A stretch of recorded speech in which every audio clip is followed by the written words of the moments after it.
سیرت کا بنیادی ماخذ اور مرجع کسی انسان کی تصنیف نہیں، کسی افسانہ نگار کا افسانہ نہیں، کسی داستان گو کی داستان نہیں، بلکہ سیرت کا سب سے پہلا، سب سے بنیادی اور سب سے مستند مرجع اللہ کا قرآن ہے، اور جناب جبرائیل جس کو امت تک لے کر آئے۔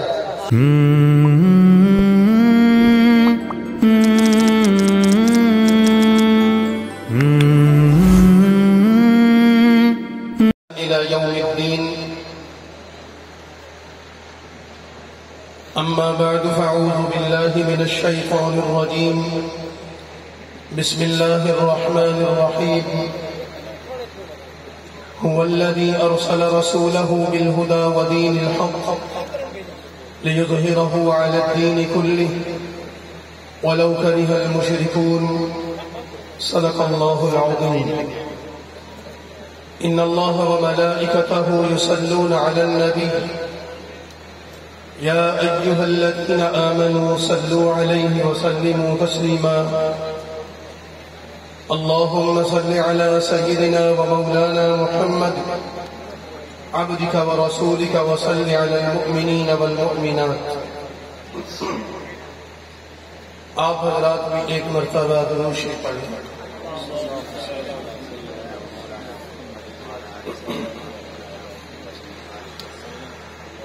حضرات علماء کرام،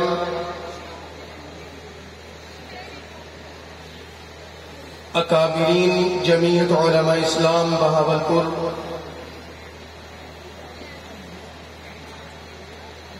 بالخصوص امیر ضلع حضرت مولانا یاسین صدیقی صاحب،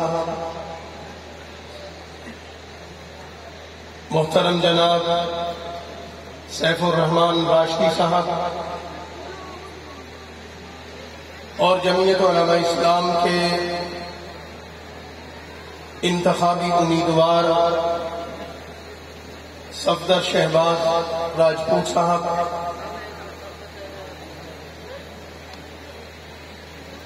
آج کا یہ پروگرام سیرت النبی صلی اللہ علیہ وسلم کے عنوان پر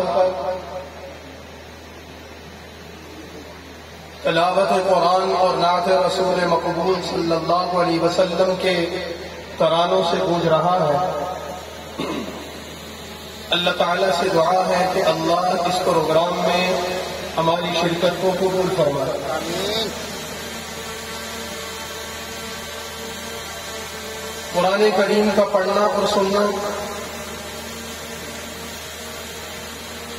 یہ تو اپنی جگہ مستقل عبادت ہے۔ ہمارے بزرگوں اور اکابرین دیوبند کے نزدیک جناب رسول اللہ صلی اللہ علیہ وسلم کا تذکرہ کرنا،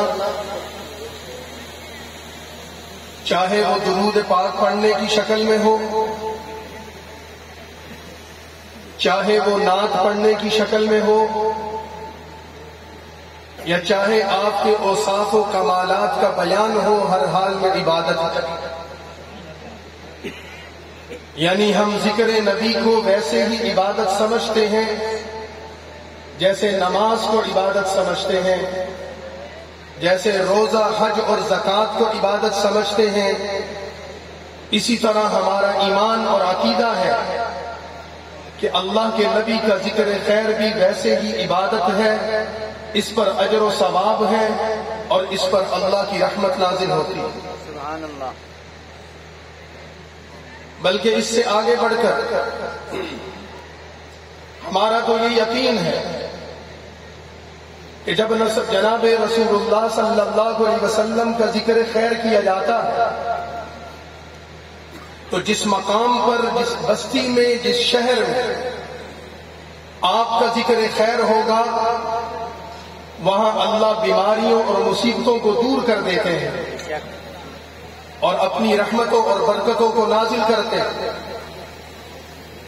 اور یہ بات صرف لفظوں کی حد تک نہیں کہہ رہا، حکیم الامت مولانا اشرف علی تھانوی رحمت اللہ علیہ نے سیرت طیبہ پر اپنی تصنیف نشر الطیب کے مقدمے میں یہ بات لکھی کہ میں جس زمانے میں سیرت طیبہ کی یہ کتاب تصنیف کر رہا تھا، اس زمانے میں ان کے شہر خانہ بھون میں طاعون کا مرض پھیلا ہوا تھا، اور اس مرض کی وجہ سے روزانہ شہر میں کئی لوگ مر جاتے ہیں۔ جو ہمارے بزرگ ہیں، عمر رسیدہ افراد ہیں، وہ جانتے ہیں کہ یہ ایک جان لیوا مرض تھا۔ جیسے چند سال پہلے دنیا میں کورونا کا مرض پھیلا اور لوگ اس سے مرنے لگے،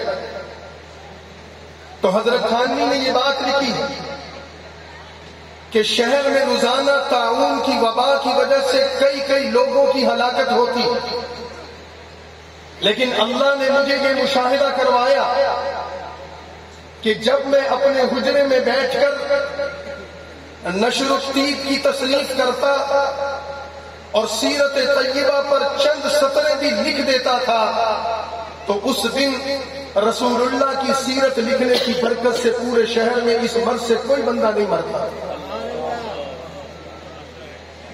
فرماتے اللہ نے مجھے مشاہدہ کروایا کہ جناب رسول اللہ کی سیرت لکھنے کی برکت یہ تھی کہ طاعون جیسا مہلک مرض وہ غیر مؤثر ہو جاتا اور کسی کے شہر سے مرنے کی خبر نہیں آتی۔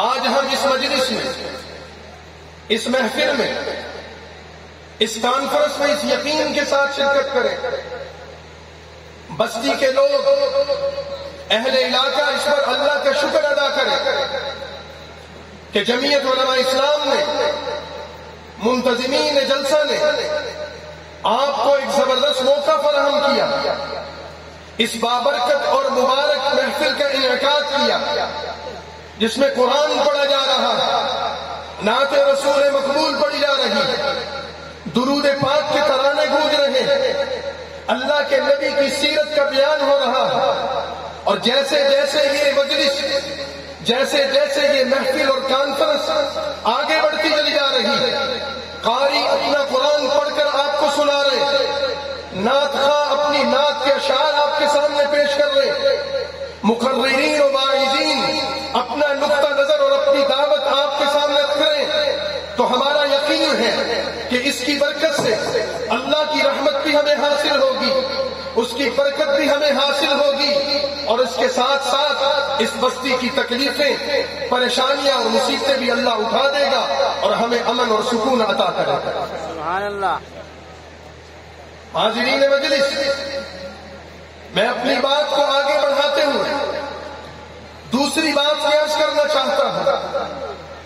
اس محفل میں سیرت کا عنوان بھی ہے، قرآن کا عنوان بھی ہے، اور قرآن کریم اور سیرت طیبہ کا ایک تعلق یہ ہے کہ جناب رسول اللہ صلی اللہ علیہ وسلم کی سیرت طیبہ کا جب ذکر کیا جاتا ہے تو اس کا مطلب کیا ہوتا کہ سیرت بیان کی جائے گی، یعنی اللہ کے نبی رسول اللہ صلی اللہ علیہ وسلم کی ذات اقدس، ان کی زندگی کے حالات و واقعات آپ کے سامنے ذکر کیے جائیں گے۔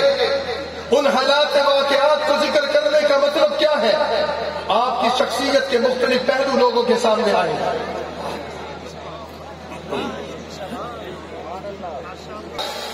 ایک ذات ہے، ایک شخصیت ہے، ایک کردار ہے، اس کے حالات زندگی لوگوں کے سامنے آتے ہیں، تو یہ بات سمجھنی ہوگی کہ سیرت کا مطلب یا مقصد کیا ہے۔ سیرت کوئی افسانہ نہیں ہے، سیرت کوئی داستان نہیں ہے کہ جیسے کسی شخصیت کو سامنے رکھ کر کوئی کہانی بیان کرتا ہے، کسی شخصیت کو سامنے رکھ کر کوئی لوگ افسانہ گھڑتے ہیں، کسی شخصیت کو سامنے رکھ کر داستان کو کوئی داستانی گوئی کرتے ہیں، اور لوگوں کے سامنے افسانوی کردار، لوگوں کے سامنے ایسے تخیلات پیش کیے جاتے ہیں جس کو کہانی اور افسانہ سمجھ کر لوگ اس سے مزہ لیتے ہیں، کانوں کی سماعت کے ذریعے ان کو لطف آتا ہے. سیرت ایسی چیز نہیں ہے. سیرت طیبہ ایک مبارک اور مقدس اور مطہر ذات کی شخصیت کے وہ پہلو ہیں جس کا سب سے بنیادی ماخذ قرآن ہے. سیرت کا سب سے بنیادی مرجع قرآن ہے، کیونکہ اللہ کے نبی کے حالات کو، اللہ کے نبی کے اوصاف کو، اللہ کے نبی کے کمالات کو، اللہ کے نبی کے معجزات کو، اللہ کے نبی کی تعلیمات کو سب سے پہلے جو ذکر کرتا ہے وہ قرآن ذکر کرتا ہے، اور قرآن سیرت کا سب سے بنیادی ماخذ اور مرجع. تو ہم جب قرآن کریم پر غور کرتے ہیں،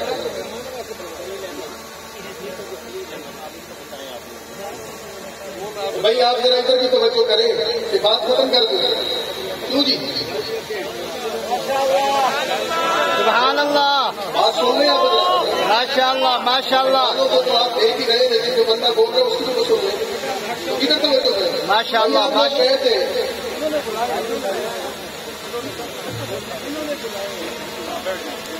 کوئی افسانہ نہیں ہے جس کو کسی افسانہ نگار نے لکھا ہو یا بیان کیا ہو. سیرت کوئی کہانی نہیں ہے جس کو کسی کہانی نویس نے کھٹ کر لوگوں کے سامنے پیش کر دیا ہو. سیرت کوئی داستان نہیں ہے جس کو کسی داستان گون نے تخیل بنا کر پیش کیا ہو. سیرت کے پیچھے کوئی غیر حقیقی کردار نہیں ہے، بلکہ ایک ذات کھڑی ہے جس کو محمد الرسول اللہ کہا جاتا ہے. وہ ذات جس کے بارے میں قرآن کہتا ہے کہ ہم نے اس کو مبعوث کیا لیظہرہ علی الدین کلہ. اس کی زندگی کے آنے کا مقصد بتایا کہ وہ اللہ کے دین کو دنیا کے دیگر ادیان پر غالب کرے. قرآن اس شخصیت کے مقام کو، اس کے مرتبے کو، اس کے کردار کو، اس کے اوصاف کو، اس کے اخلاق کو بیان کرتے ہوئے، قرآن کریم اس شخصیت کا تعارف کرواتے ہوئے اس کی سیرت طیبہ کو بیان کرتا ہے. اللہ کا قرآن جناب رسول اللہ کی ذات کو ذکر کرتا ہے. اللہ کا قرآن جناب رسول اللہ کی صفات کو ذکر کرتا ہے. اللہ کا قرآن جناب رسول اللہ کے حالات زندگی کو ذکر کرتا ہے. اللہ کا قرآن جناب رسول اللہ کی سیرت طیبہ کے ان تمام پہلوؤں کو ذکر کرتے ہوئے کہتا ہے اس پر غور کرو، اس کو اپنی عملی زندگی میں لاؤ. ہم نے اپنے نبی کو اس دنیا میں کیوں بھیجا؟ ہم نے اپنے نبی کو کیوں مبعوث کیا؟ ان کو سید الانبیاء کیوں بنایا؟ ان کو خاتم النبیین کیوں بنایا؟ ان کی ذات کا تعارف بھی قرآن ہے، ان کی صفات کا تعارف بھی قرآن ہے، ان کے کردار کا تعارف بھی قرآن ہے، ان کے مزیات اور پیغام کا تعارف بھی قرآن ہے. اس وجہ سے میں سچ کر رہا ہوں، سیرت کا بنیادی ماخذ اور مرجع کسی انسان کی تصنیف نہیں، کسی افسانہ نگار کا افسانہ نہیں، کسی داستان گو کی داستان نہیں، بلکہ سیرت کا سب سے پہلا، سب سے بنیادی اور سب سے مستند مرجع اللہ کا قرآن ہے، اور جناب جبرائیل جس کو امت تک لے کر آئے. سبحان اللہ. تو ہم کہہ سکتے ہیں کہ اگر جناب رسول اللہ کی سیرت کو سننا چاہتے ہو، سیرت کو سمجھنا چاہتے ہو، تو پھر سب سے پہلے کیا پڑھنا پڑے گا؟ پھر سب سے پہلے کیا پڑھنا پڑے گا؟ توجہ نہیں آپ کی. سب سے پہلے کیا پڑھنا پڑے گا؟ قرآن پڑھنا پڑے گا. اس وجہ سے جناب رسول اللہ صلی اللہ علیہ وسلم کے بارے میں جب سیدہ عائشہ صدیقہ رضی اللہ تعالی عنہا سے پوچھا گیا کہ اما جان ہمیں یہ بتائیے کہ رسول اللہ کے اخلاق کیا تھے، تو آپ نے کیا فرمایا؟ کان خلقہ القرآن.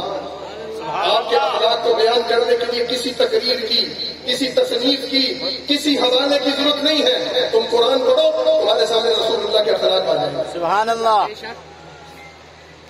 تم قرآن دیکھو، تمہارے سامنے رسول اللہ کی زندگی کھل جائے گی. تم قرآن کریم پر غور و فکر کرو، تمہارے سامنے رسول اللہ کا کردار واضح ہو جائے گا. تو جب ہم سیرت طیبہ کے جلسے میں آئے تو یہ سوچ کر آئے کہ ہم قرآنی شخصیت کو سننے اور سمجھنے کے لیے آئے ہیں. ہم ایک ایسی شخصیت کو سننے اور سمجھنے کے لیے آئے ہیں جس کی صفات اور کردار کو اللہ نے خود بیان کیا. انسانوں نے تو تصنیفات بعد میں کی، انسانوں نے تو نعت شریف بعد میں لکھی، اور جب انسان لکھنے پر آئے انہوں نے بھی رسول اللہ سے اپنے عشق و محبت کا حق ادا کیا.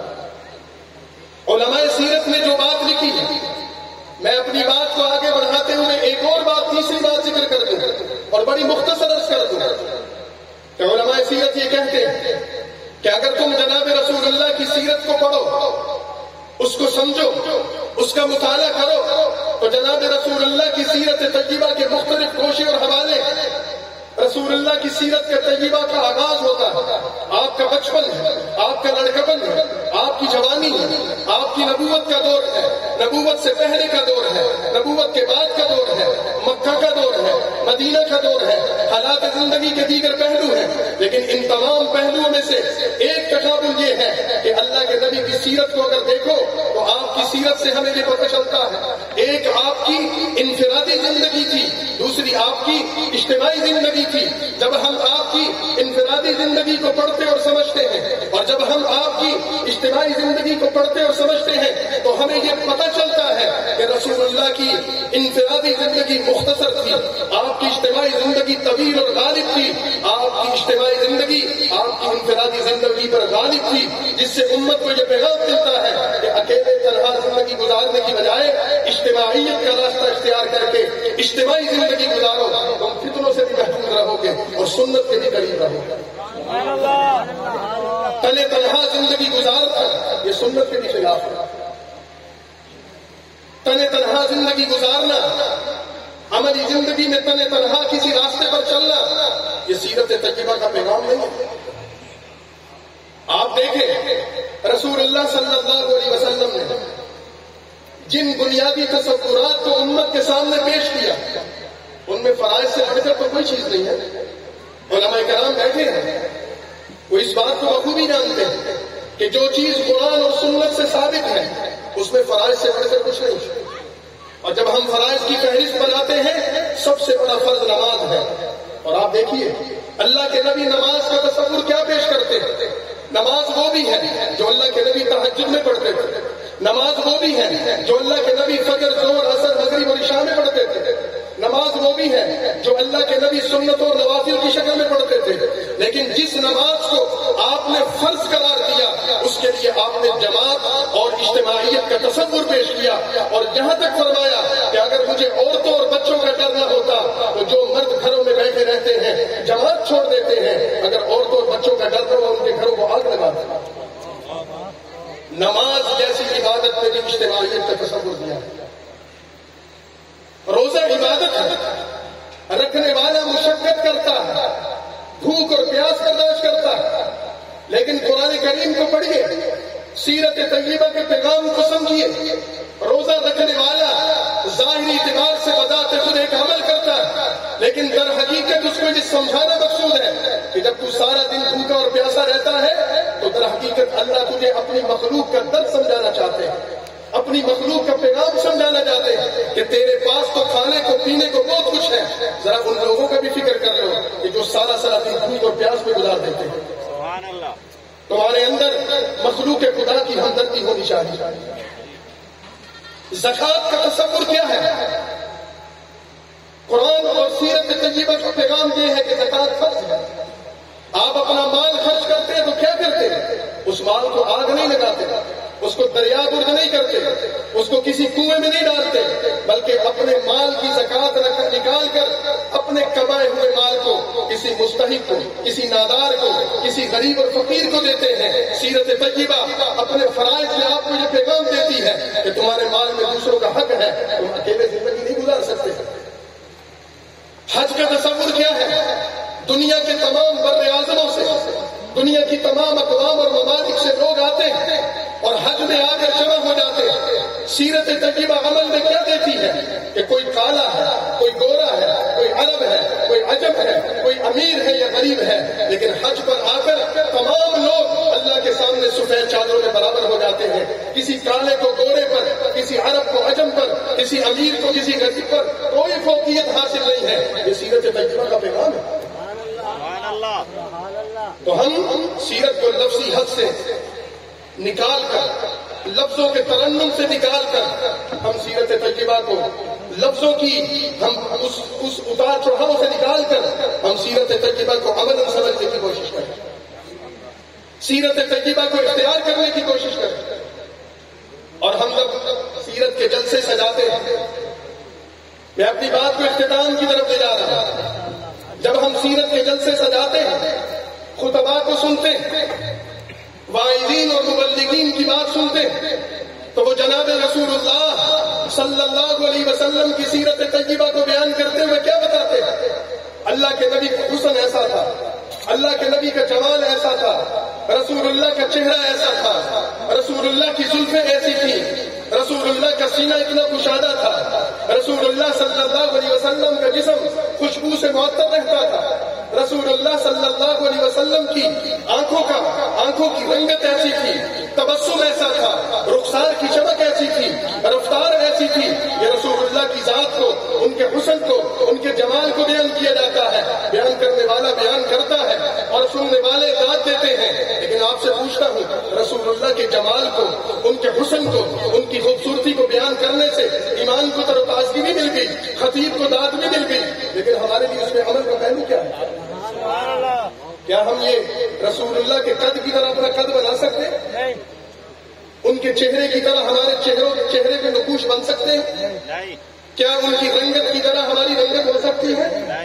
ان کے پسینے میں خوشبو ہمارے پسینوں میں وہ خوشبو آ سکتی ہے؟ رسول اللہ کی رفتار اور چال ہم اپنا سکتے ہیں؟ ہمارے لیے اس میں عمل کا کوئی پہلو نہیں. ہم آپ کی ذات کے حسن کو، جلووں کو بیان کریں، اور بیان کرنا ایمان ہے. اگر ایمان نہ ہوتا تو حسان بن ثابت کیوں کہتے ہیں وَأَحْسَنَ مِنْكَ لَمْ تَرَ قَطُّ عَيْنِي وَأَجْمَلَ مِنْكَ لَمْ تَلِدِ النِّسَاءُ خُلِقْتَ مُبَرَّأً مِنْ كُلِّ عَيْبٍ كَأَنَّكَ قَدْ خُلِقْتَ كَمَا تَشَاءُ. کہ یا رسول اللہ، آپ کو اللہ نے ایسا حسن عطا کیا ہے کہ میری آنکھ نے آپ سے زیادہ حسین کوئی نہیں دیکھا. اور کیسے میری آنکھ آپ جیسا حسین و جمیل دیکھے؟ دنیا کی کسی ماں نے آپ جیسا کوئی بچہ پیدا ہی نہیں کیا. سیدنا جابر بن سمرہ کیا کہتے ہیں؟ میں مسجد نبوی میں داخل ہوا، چودنی کا چاند چمک رہا تھا، اللہ کے نبی چادر اوڑھ کر مسجد کے سین میں بیٹھے تھے. آپ کے چہرے پر میری نظر پڑی، چاند کی چاندنی بھی چمک رہی تھی، رسول اللہ کا چہرہ بھی چمک رہا تھا. میرے قدم رک گئے، میں ایک نظر نبی کے چہرے کو دیکھتا ہوں، ایک نظر آسمان پر چمکتے چاند کو دیکھتا ہوں. میں نے چاند کا اپنے نبی کے چہرے سے تقابل کیا، اور پھر میرے دل نے گواہی دی. چاند کے چہرے کو دیکھا، چاند میں مجھے دھبے نظر آتے ہیں، کھائیاں نظر آتی ہیں، خوبصورتی نظر نہیں آتی. خدا کی قسم، نبی کا چہرہ چاند سے زیادہ حسین ہے. لیکن اس میں ہمارے لیے عمل کا کوئی پہلو نہیں ہے. عمل کا پہلو نبی کی سیرت میں ہے، اور نبی کی سیرت کا وہ پہلو کہ جناب رسول اللہ صلی اللہ علیہ وسلم اس دنیا میں تشریف لائے. لیظہرہ علی الدین کلہ کی تعبیر کیا ہے؟ خود اللہ کے نبی کے بارے میں قرآن کیا کہتا ہے؟ آپ کی عمر کی قسم اٹھاتا، آپ کے چہرے کا تذکرہ کرتا، آپ کی زلفوں کا تذکرہ کرتا، آپ کے شہر کا ذکر کرتا. قرآن کریم آپ کے چلنے اور پھرنے کا، آپ کے سفر و حضر کا ذکر کرتا. قرآن کریم تو رسول اللہ کی شان بے انتہا بیان کرتا، اور لوگوں کو یہ کہتا ہے لا ترفعوا اصواتکم فوق صوت النبی. اگر تمہاری آواز بھی ہمارے نبی کی آواز کے سامنے بلند ہوئی تو اے صحابہ اصحاب رسول، تمہیں اللہ تعالیٰ تمہیں ہی خطاب کرتے ہیں. اگر تمہاری آواز میرے نبی کی آواز سے بلند ہوئی تو یاد رکھنا تمہارے سارے اعمال غارت ہو جائیں گے. ایک طرف ادب و احترام کی حالت یہ ہے، نبی کے اکرام کی حالت یہ ہے. دوسری طرف کبھی غور کیا کہ اللہ کے نبی نے مکہ میں پتھر کیوں کھائے تھے؟ اللہ کے نبی نے مکہ کی گلیوں میں کانٹوں پر قدم کیوں رکھے تھے؟ اللہ کے نبی نے مکہ کو چھوڑ کر طائف کا سفر کیوں کیا تھا؟ آپ سیرت کی کتابیں اٹھائیے، رسول اللہ کی حدیث اٹھائیے.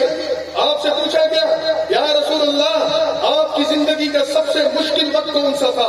آپ نے فرمایا جب میں طائف کیا تھا. طائف کے لوگوں نے آپ سے کیا سلوک کیا تھا؟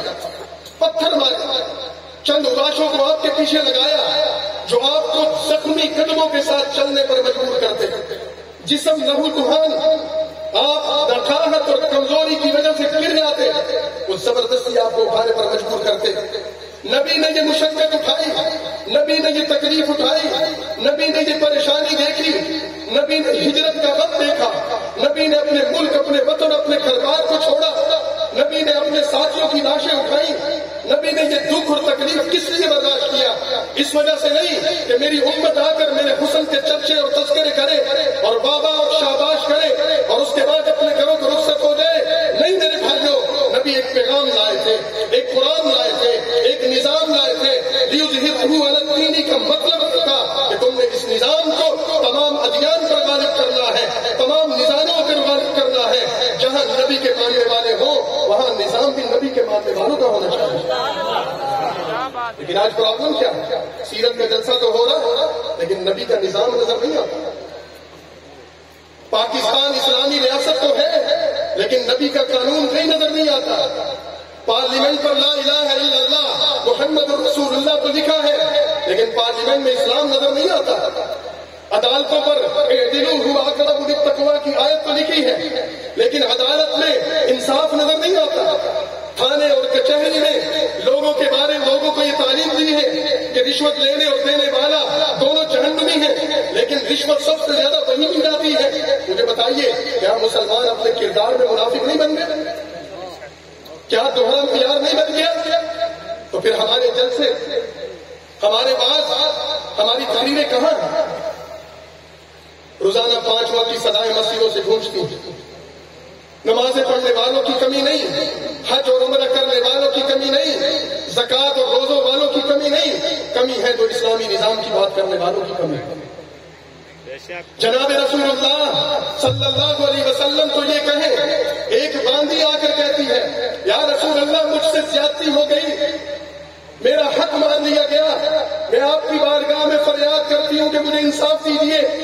اللہ کے نبی اپنے کندھے کی چادر اٹھا کر زمین پر بچھاتے اور بیٹھ جاتے اور فرماتے ہیں تو مجھے پکار، میں محمد مدینے کی ہر گلی میں تیری بات سننے کے لیے تیار ہوں. علماء کرام نبی کے حسن اور اس کے جمال کا تذکرہ تو لوگوں کے سامنے کرتے ہو، یہ کیوں نہیں بتاتے نبی ایک عادل اور منصف حکمران بھی تھے، نبی سیاست بھی کرتے تھے، نبی کے پاس دنیا کے لوگوں کے وفود بھی آتے تھے، نبی عدالت بھی لگاتے تھے. لوگوں کو یہ تو بتاتے ہو کہ سنت کی پیروی کرو لیکن یہ کیوں نہیں بتاتے کہ سنت تو سیاست بھی ہے؟ یہ کیوں نہیں بتاتے کہ ریاست کا اقتدار کا نظام چلانا یہ بھی سنت ہے؟ لوگوں کو مسجد کی فضیلت تو بتاتے ہو اور لوگوں کو یہ تو کہتے ہو کہ نبی کے دور میں مسجد نبوی مرکز ہوا کرتی تھی اور تمہاری مسجد میں سیاست کی بات ہو تو تم کہتے ہو کہ ہم سیاسی نہیں غیر سیاسی ہیں. یا نبی کی حکمرانی کا دور لوگوں کے سامنے بیان کرنا چھوڑ دو یا اپنی مسجدوں کو بھی سیاست کا مرکز بناؤ. دو چیزیں نہیں چلیں گی، یا نبی کی سیرت کو بیان کرنا چھوڑ دو یا پھر نبی کی سیرت کو اختیار کرو. نبی کی مسجد نبوی میں تو عدالت لگے اور میری مسجد میں عدالت نہیں لگ سکتی. نبی کی مسجد نبوی میں تو قوموں کے اقوام کے وفود آئے اور نبی بحیثیت ریاست کے سربراہ ان سے بات چیت کرے اور آپ کی مسجد میں کوئی بات نہیں ہو سکتی ملکی حالات پر، قومی حالات پر، سیاسی امور پر، بین الاقوامی حالات پر. تو پھر آپ کہاں کے مسلمان ہیں؟ پھر ہم کہاں کے نبی کے نام لیوا ہے؟ نبی کریم صلی اللہ علیہ وسلم تو مظلوم کی مدد کے لیے اور اس کی داد رسی کے لیے اپنی چادر بچھا کر زمین پر بیٹھ گئے اور ہم ظالموں کے لیے دعائیں کریں، ہم جاگیرداروں، وڈیروں اور طاقتور لوگوں کی خوشامد کریں. پھر بتائیں ہماری دینداری اور عشق رسول کہاں؟ نبی نے اپنی پوری زندگی میں کسی ایک وڈیرے کا ساتھ نہیں دیا، نبی نے اپنی پوری زندگی میں کسی ایک ظالم کا ساتھ نہیں دیا، نبی نے اپنی پوری زندگی میں کبھی کسی مظلوم کے مقابلے میں کسی طاقتور کا ساتھ نہیں دیا. جب لوگوں نے آ کر فاطمہ بنت قیس کی سفارش کی کہ وہ ایک سردار کی بیٹی ہے، اس نے چوری کی ہے، چوری ثابت ہو گئی ہے، ہاتھ نہ کاٹیے، قوم کی ناک کٹ جائے گی، قبیلے کی عزت خاک میں مل جائے گی، تو نبی نے کسی کی سفارش قبول نہیں کی. کیا فرمایا تھا؟ رب محبت کی قسم اگر فاطمہ بنت محمد کی چوری کرتی تو اس کا بھی ہاتھ کاٹ دیتا. جب اسلام آئے گا، نبی کی سیرت عملاً نافذ ہوگی تو پھر عدل و انصاف بھی ایسے ہوگا، پھر نیب نہیں ہوگی، پھر انصاف ہوگا. پھر لوگوں کو ایسے قوانین نہیں لانے پڑیں گے، کرپشن کرتے ہیں اور پھر قوانین لاتے ہیں، پھر نیب ان کو پکڑتی ہے اور بلیک میل کرتے ہیں، پھر یہ چور چکاریاں اور یہ بدماشیاں نہیں چلیں گی. اس وجہ سے جب ہم جمعیت علماء اسلام کے پلیٹ فارم سے آپ کو کہتے ہیں کہ آؤ نبی کی سیرت کو اپناؤ، اس کے حسن کو بھی بیان کرو، اس کی صورت کو بھی بیان کرو اور اس کی سیرت کو بیان بھی کرو، ہم نافذ بھی کرو، تو ہم آپ کو کسی مغربیت کی طرف نہیں بلا رہے، کسی دنیا کے مفکر کی طرف نہیں بلا رہے، کسی دنیا کے خود ساختہ نظام کی طرف نہیں بلا رہے. ہم آپ کو یہ کہتے ہیں خدا کی زمین پر خدا کا نظام نافذ کرنے کے لیے، یہ سیرت کا تقاضا. سبحان اللہ. اور میں آخر میں بات ختم کرتے ہوئے آپ کو وہ حوالہ دیتا ہوں. لوگ ہمیں کہتے ہیں کہ آپ لوگوں میں کمپرومائز کرنا چاہیے، آپ لوگوں کو دیندار ہو کر مذہبی رہنما ہو کر سیاست سے کنارہ کش ہونا چاہیے. اب چونکہ مہمان پہلے میں بات کو آگے نہیں بڑھانا چاہتا، اور جو لوگ مذہبی لوگ اور جمعیت علماء اسلام کی سیاست سے متاثر ہوتے ہیں تو پھر وہ لالچ بھی دیتے ہیں، خوف کا راستہ بھی دکھاتے ہیں، پھر ڈراوا دھمکاوا بھی کرتے ہیں. ان کے سامنے نبی کی سیرت کا وہ پہلو نہیں ہے. جب مکہ کے لوگوں نے جناب رسول اللہ صلی اللہ علیہ وسلم کو آپ کے چچا کے ذریعے یہ پیغام دیا تھا، آپ کی دعوت کی وجہ سے قوم تقسیم ہو گئی ہے، اپنے باپ دادا کے دین کو چھوڑ دیا ہے، نبی کی سیرت کو سمجھنے والوں، نبی کی سیرت کو سننے والوں، میری اس آخری بات پر غور کرو کہ جناب رسول اللہ کے سامنے یہ پیشکش رکھی گئی. آپ یہ دعوت اگر اس وجہ سے دے رہے ہیں، آپ کو مال چاہیے تو ہم مکہ کے خزانے آپ کے قدموں میں ڈھیر کر دیتے ہیں. اگر آپ کو حسن چاہیے ہم عرب کی عورتیں آپ کے قدموں میں لا کر پیش کر دیتے ہیں، جس سے چاہے نکاح کر لیں.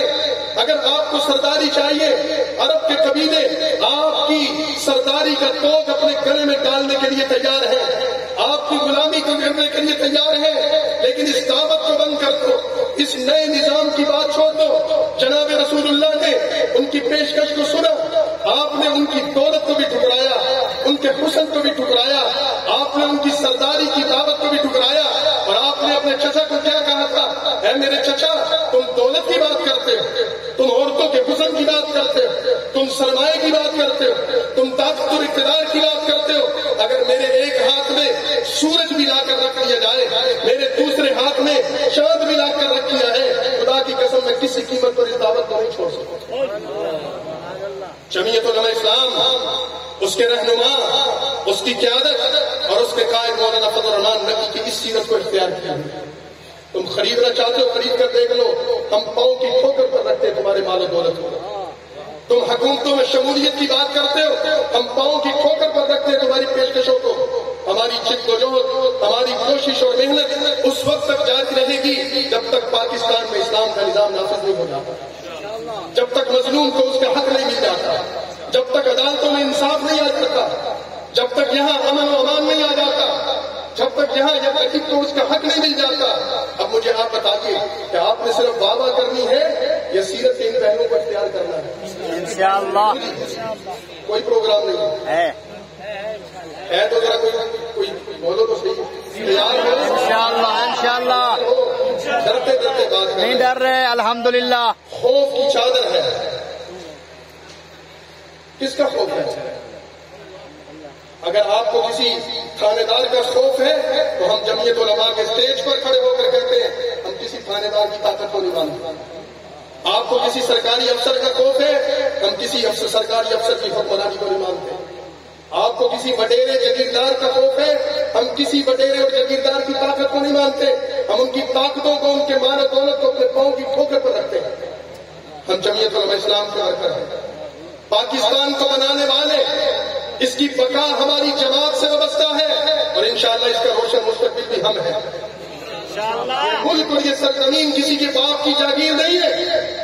یہاں سکہ چلے گا تو محمد الرسول اللہ کا چلے گا، اس کے علاوہ کسی کا نہیں چلے گا. نعرہ تکبیر، نعرہ تکبیر. ذرا زور سے جمعیت علماء اسلام، مولانا فضل الرحمان، جمعیت علماء اسلام. اس وجہ سے میں عرض کر رہا ہوں، آپ لوگوں کی کیفیت سے میں پریشان نہیں ہوں. مجھے پتا ہے خوف کے سائے ہمارے دل و دماغ پر چھائے ہوئے ہیں، غلامی کے توپ ہماری گردنوں میں جکڑے ہوئے ہیں. ہم نے صدیوں سے غلامی کی ہے. لوگ ہمیں کہتے ہیں پنجاب نہیں بدل سکتا، اہل پنجاب کے مقدر میں نہیں ہے. ہم کہتے ہیں کہ نہیں، ہم اللہ پر توکل کر کے کہتے ہیں توکلت علی اللہ. ہم ان خوف کی زنجیروں کو توڑ کر دم لیں گے انشاءاللہ. ہم ان جاگیرداروں کے تختوں کو الٹ کر دم لیں گے انشاءاللہ. میں آپ کو کہتا ہوں اے خاک نشینوں، اٹھ بیٹھو.